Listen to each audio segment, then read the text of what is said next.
नमस्कार, मैं हूं आलोक यात्री और आप देख रहे हैं अपना पसंदीदा प्रोग्राम इंडिया डेली का खास शो शैतान। शैतान की फितरत है साजिश रचना और हम करते हैं उसकी हर साजिश को बेनकाब। हर रोज करते हैं आपको सावधान, क्योंकि आसपास कहीं भी हो सकता है शैतान। प्यार का रिश्ता बदल जाए जब जुनून में, तो खौफनाक हो सकता है उसका अंजाम। इसका ताजा उदाहरण आया है पश्चिम बंगाल के आसनसोल से सामने, जहां एक प्रेमी ने अपनी ही प्रेमिका को बेरहमी से उतार दिया मौत के घाट, क्योंकि प्रेमिका की शादी कहीं और हो गई थी तय और लड़की घर वालों की मर्जी से ही करने जा रही थी शादी, जिसे लेकर नाखुश था प्रेमी। आइए दिखाते हैं आपको दिल दहला देने वाली ये पूरी वारदात।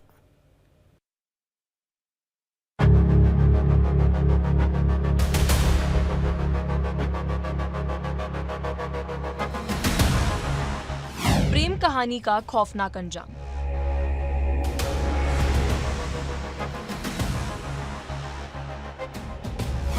प्रेमी ने ली अपनी ही प्रेमी की जान।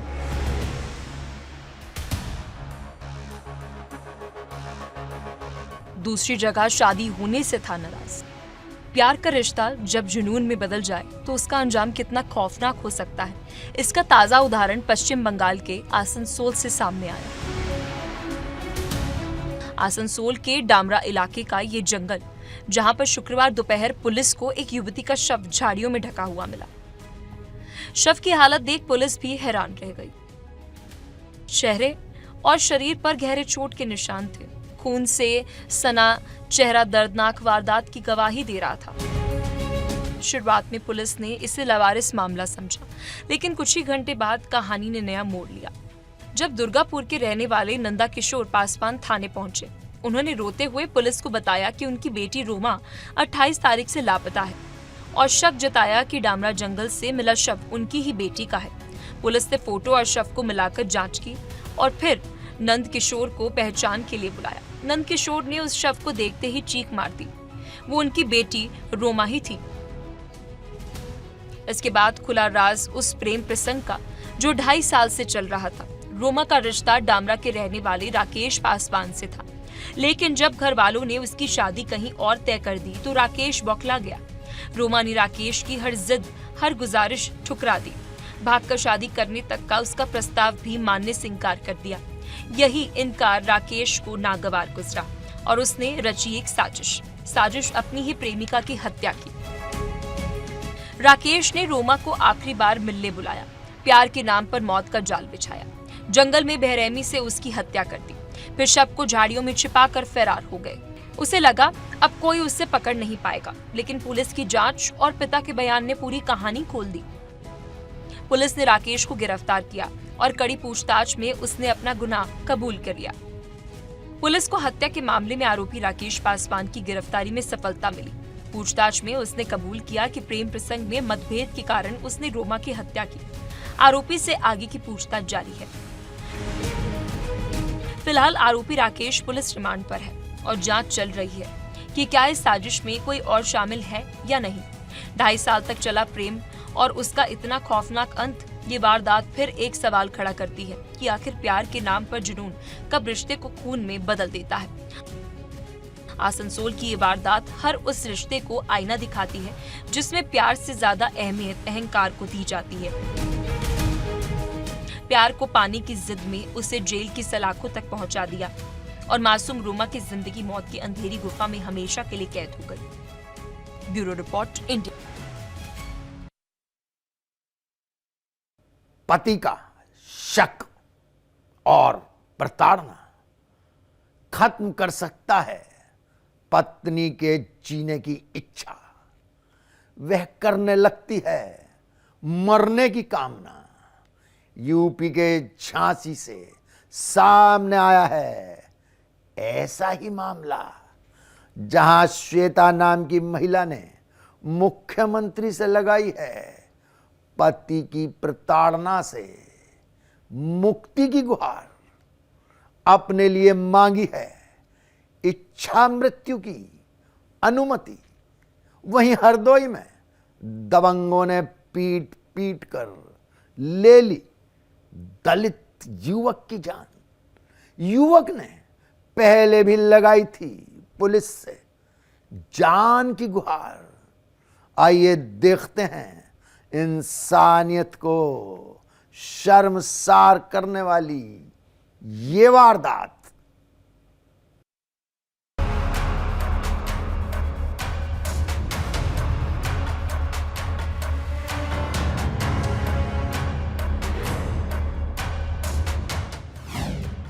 महिला ने की इच्छा मृत्यु की मांग।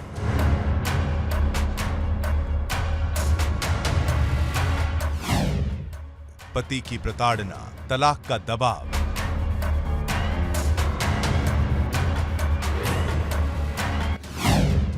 शक की बीमारी, सीसीटीवी से निगरानी।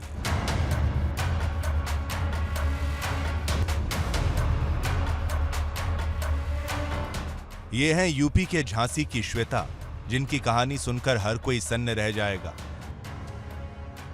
जहां एक तरफ इतिहास में झांसी की रानी लक्ष्मीबाई ने अंग्रेजों के दांत खट्टे कर महिला शक्ति की मिसाल पेश की, वहीं दूसरी तरफ आज की एक महिला पति के शक के जहर में घुट-घुट कर जीने को मजबूर है।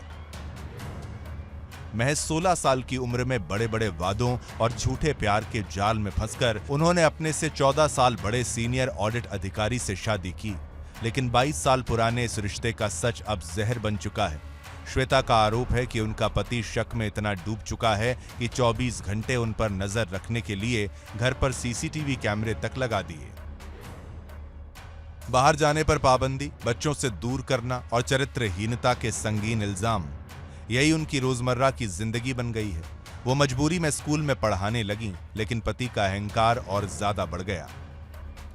आए दिन मारपीट और तलाक का दबाव, हालात ऐसे हो गए कि श्वेता ने कई बार आत्महत्या करने का सोचा, लेकिन अपने 2 बेटों की वजह से खुद को रोक लिया। अब श्वेता ने मुख्यमंत्री से गुहार लगाई कि या तो उन्हें पति की प्रताड़ना से छुटकारा दिलाया जाए या फिर इच्छा मृत्यु की अनुमति दी जाए। स्कूल में जॉब ज्वाइन की तो इनको परेशानी होने लगी कि ये अच्छे से है क्यों नहीं है, क्यों जॉब ज्वाइन कर ली तो छुट्टा सहार है हमारा बैल है। तमाम तरह के इन्होंने मेरे को लालच लगाए। घर में भी आए दिन घर का माहौल खराब करते थे, बेवजह बातों पर गाली गलौज करना, छोटी छोटी चीजों को परेशान करते थे।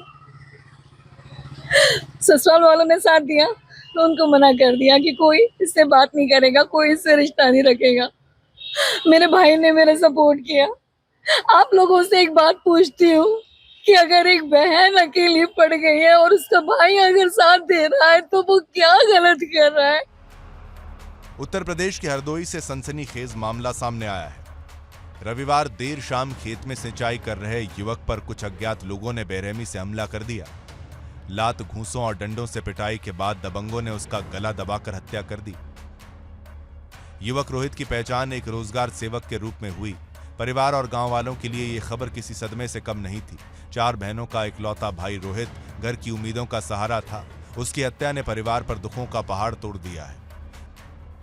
ग्रामीणों का आरोप है कि 3-4 महीने पहले भी रोहित का गांव के दबंगों से विवाद हुआ था। मामला मंदिर पर गाना बजाने का था।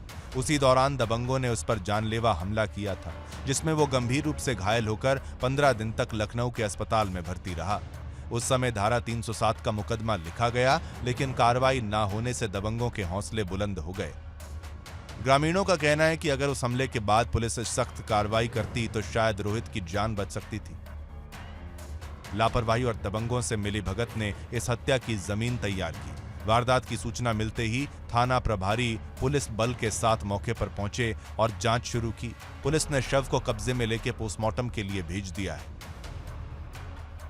परिजनों ने गांव के ही कई दबंगों पर हत्या का आरोप लगाया है।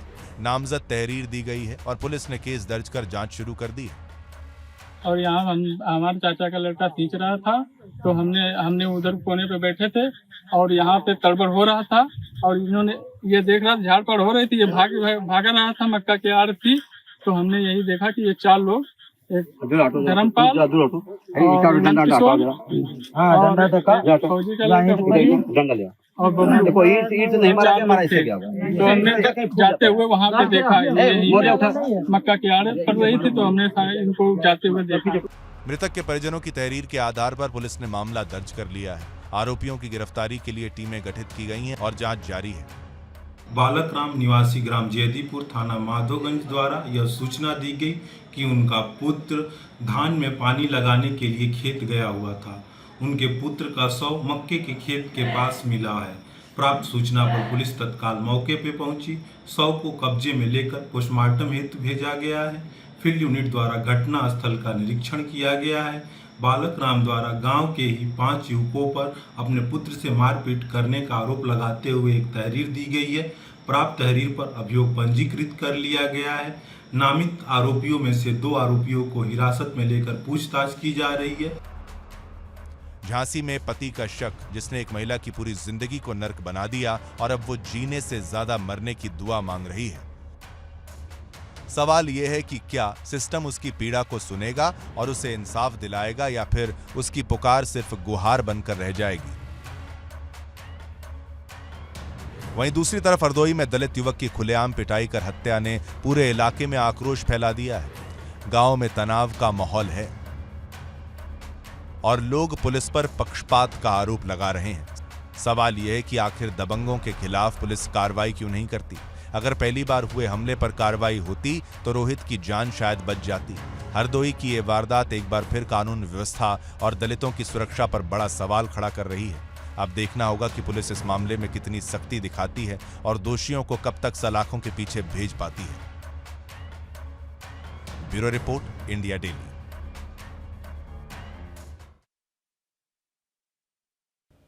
दोस्ती के भरोसे का कानपुर में हुआ है कत्ल, जहां एक युवक को उसके ही दोस्त ने उतार दिया मौत के घाट।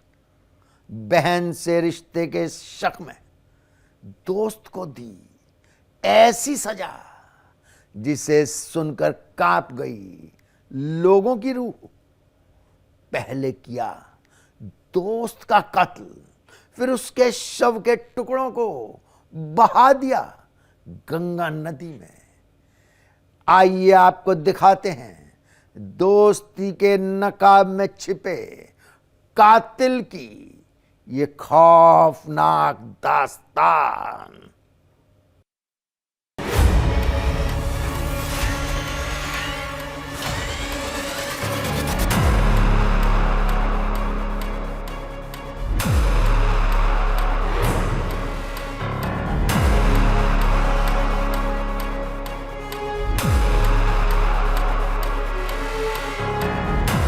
दोस्त की बहन से हुआ प्यार, भाई ने दिया जान से ही मार। कुछ दिन पहले आया था जेल से बाहर। ये खौफनाक मंजर और तस्वीरें यूपी के कानपुर के जाजमाऊ घाट की हैं, जहां पुलिस और गोताखोर गंगा की तेज धाराओं में शव के टुकड़े तलाश रहे हैं। आरोप है कि दोस्ती के नाम पर बुलाकर एक युवक की हत्या की गई और फिर उसके शरीर को टुकड़ों में काटकर बोरी में भरकर गंगा में फेंक दिया।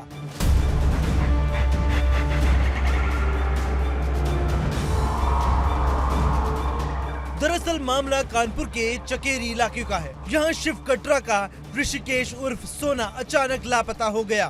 परिवार ने हर जगह तलाश की लेकिन कोई सुराग नहीं मिला। इसके बाद बड़े भाई ने चकेरी थाने में गुमशुदगी की तहरीर दी। परिजनों का आरोप है कि गणेश महोत्सव के बहाने पड़ोसी और दोस्त पवन निषाद ने ऋषिकेश को घर से बुलाया था। इसके बाद वो लौट कर नहीं आया। उसी रात उसका मोबाइल भी बंद मिला। पुलिस ने तफ्तीश शुरू की और शक की सुई सीधी पवन निषाद और उसके साथियों पर आ अटकी। जब सख्ती से पूछताछ हुई तो आरोपियों ने दिल दहला देने वाला खुलासा कर दिया। उन्होंने बताया कि ऋषिकेश के पवन की बहन से संबंध थे। कई बार मना करने और धमकी देने के बावजूद वो नहीं माना। इसी बात से गुस्से में पवन ने दोस्तों के साथ मिलकर उसकी हत्या की योजना बनाई।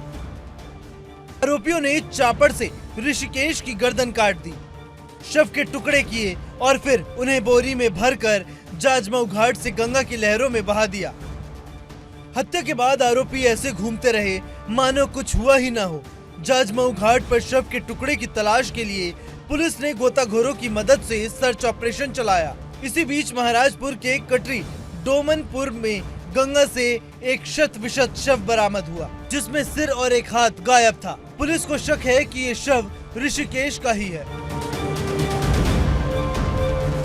हमें कृष्णानगर चौकी क्षेत्र में सूचना मिली है कि एक ऋषिकेश उर्फ सोनू, जो कि निवासी शिव कटरा चकेरी थाने का रहने वाला है, वो अपने घर से गायब हो गया है। वो 29 तारीख की रात को 11 से 12 बजे निकला था अपने घर से ये पांडाल और गणेश चतुर्थी में शामिल होने के लिए, और तब से घर नहीं लौटा। तो परिजनों को लगा कि कुछ गड़बड़ है, तो वो आज दोपहर 2 से 3 बजे थाने पे आए थे और उन्होंने गुमशुदगी दर्ज कराई है। परिवार वालों का मानना है कि गुमशुदगी संदिग्ध है, कुछ अनहोनी भी हो सकती है, इसीलिए हमने तुरंत त्वरित कार्रवाई करते हुए हमने 6 टीमें रवाना की है। पूरी इस घटना की जांच करते हुए सीसीटीवी फुटेज चेक किए जा रहे हैं और आगे की कार्रवाई प्रचलित है।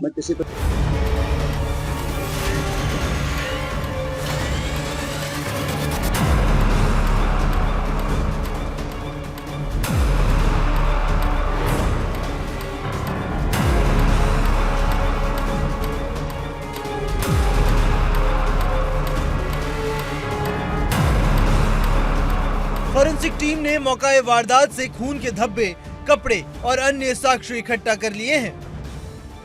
पुलिस का कहना है कि आरोपी पवन और ऋषिकेश पहले भी हत्या के प्रयास के मामले में जेल जा चुके थे। जेल से छूटने के बाद ऋषिकेश का आना जाना पवन के घर बढ़ा और वहीं से दोस्त की बहन से नजदीकी शुरू हुई, जिसने दोस्ती को दुश्मनी में बदल दिया। ऋषिकेश की हत्या के बाद गांव में मातम पसर गया है। परिवार का कहना है कि उनके बेटे को झूठे प्यार के बहाने बुलाया गया और बेरहमी से कत्ल कर दिया गया। अब परिजनों को सिर्फ इंसाफ चाहिए। ये मेरी मम्मी है, ये बता रही हैं, हम लोग को भी सूचना मिली कि 11 बजे रात से एक लड़का घर पे आया, वो बुलाया मेरे भाई को, ऋषिकेश को, और उसने बुला के ले गया है। और 11 बजे रात से फिर इनने ये सोचा कि जैसे घूम फिर के आ जाता है, तो ये लोग लेट पड़ गए कि आ जाएगा, अभी देखने गया है गणेश विसर्जन। लौट के वो रात भर से नहीं आया। सुबह पता चला वो लड़का जो ले गया था, सुबह बताता है उस लड़के का मोगली बोलते हैं उसको, है पड़ोस में रहता है, पड़ोस में ही रहता है। सुबह ये बताता है कि तुम्हारे सोना को मारा गया है, बस इतनी बात उसने बताई है। तो हम लोग ने कहा भाई तुझे रात में बताना चाहिए था, तो हम लोग वहाँ पहुँच जाते। अब वहाँ पे सवेरे जब देखते हैं तो हमारा भाई ना तो वहाँ लड़ाई की जगह जहाँ रात में हुई है ना वहाँ मिला है, और जो लोगों ने 10-12 लड़कों ने मारा है वो लोग कहाँ उसको कर दी ने, क्या करी ने उसके साथ में कुछ पता नहीं। ये वहीं पड़ोस में ही रहता है।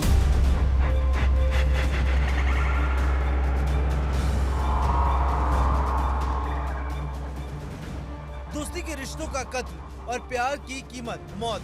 कानपुर की ये वारदात फिर साबित करती है कि जब रिश्तों में शक और गैरत का जहर भर जाए तो इंसान दोस्त से जल्लाद बन जाता है। सवाल ये कि गंगा की लहरों में बहाए गए टुकड़ों की तरह क्या इंसाफ भी बह जाएगा या फिर कानून इस खौफनाक हत्या का अंजाम तय करेगा। Bureau report, India daily.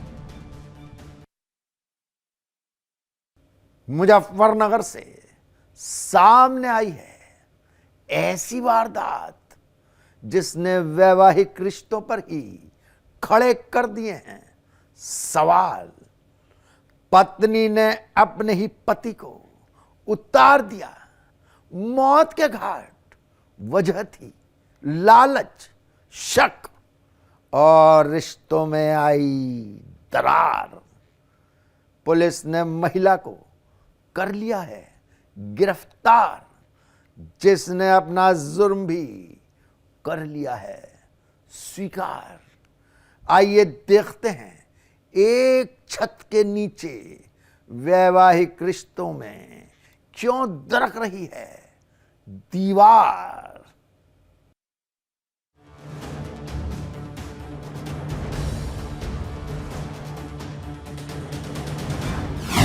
पति देता था पहली पत्नी पर ज्यादा ध्यान।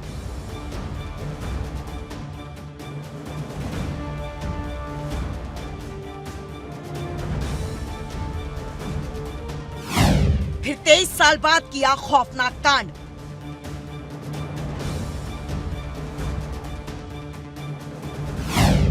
सोते समय पति की गला घोंटकर हत्या। यूपी के मुजफ्फरनगर में ऐसी कहानी सामने आई है जो हैरान कर देगी। यहाँ एक महिला ने अपने पति की सोते समय गला दबाकर हत्या कर दी। इसके बाद जब पुलिस ने जांच पड़ताल की और महिला को कस्टडी में लेकर पूछताछ की तो उसने पूरी कहानी बयां कर दी। महिला का कहना था कि उसका पति उसका ध्यान नहीं रखता था, वो पहली पत्नी को ज्यादा अहमियत देता था जो गांव में ही रहती है। मृतक की पहली शादी से 3 बच्चे थे। दूसरी पत्नी कविता को शक था कि पति ज्यादा ध्यान पहली पत्नी और बच्चों पर देता है। आए दिन इसी बात को लेकर घर में झगड़ा होता था। 26 अगस्त की रात गुस्से में कविता ने पति का गला दबाकर जिंदगी खत्म कर दी। 26 जुलाई को वो अपने परिवार और पति के साथ गाड़ी में शामली के एक बाबा के यहाँ प्रसाद चढ़ाने गई थी। वापस आते समय उनमें झगड़ा हो गया। टोना टोटका करने और अपने फंड के पैसे पिता को देने की धमकी देने लगा। वहाँ शराब पी ली। वहाँ से वो किसी तरह घर पहुँचे। उसे ऐसा लगा कि पति कहीं सारी संपत्ति और फंड का पैसा माता पिता और पहली पत्नी के बच्चों को न दे दे। उसने पति को मारने का प्लान बना लिया। महिला ने पूछताछ में बताया कि उसका पति अक्सर शराब पीता था और पहली पत्नी और बच्चों पर ज्यादा ध्यान देता था। इसी रंजिश में उसने हत्या कर दी। महिला को गिरफ्तार कर जेल भेज दिया गया है। हत्या के बाद आरोपी ने आत्महत्या का रूप देने की भी कोशिश की, लेकिन जांच में सच्चाई सामने आ गई। नई मंडी पुलिस टीम ने तुरंत कार्रवाई की। आरोपी पत्नी कविता को पुलिस ने घर से ही दबोच लिया। एक पत्नी का शक और गुस्सा पति की मौत की वजह बना। रिश्तों में जब भरोसा टूटे तो नतीजा खौफनाक होता है। मुजफ्फरनगर की इस वारदात ने रिश्तों की कड़वी हकीकत सामने ला दी है। पति पत्नी का रिश्ता भरोसे और समझ पर टिका होता है। इसमें लालच और अविश्वास खुल जाए तो अंजाम ऐसा खौफनाक हो जाता है जैसा मुजफ्फरनगर में हुआ। Bureau report, India daily.